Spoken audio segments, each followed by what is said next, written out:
po sa city namin, since na may nangyari kong ganyan,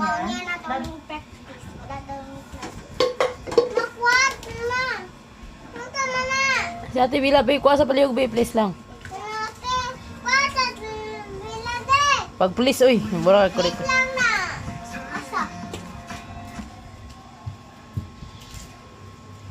dadaan ka po sa amin ng psychosocial intervention.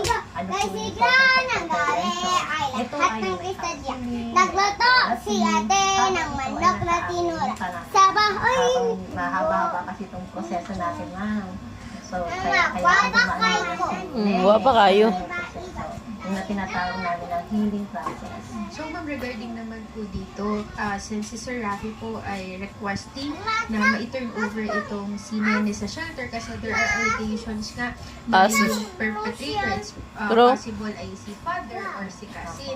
So, ano po ba yung ating pwedeng gawin para doon? Si Nene, habang nasa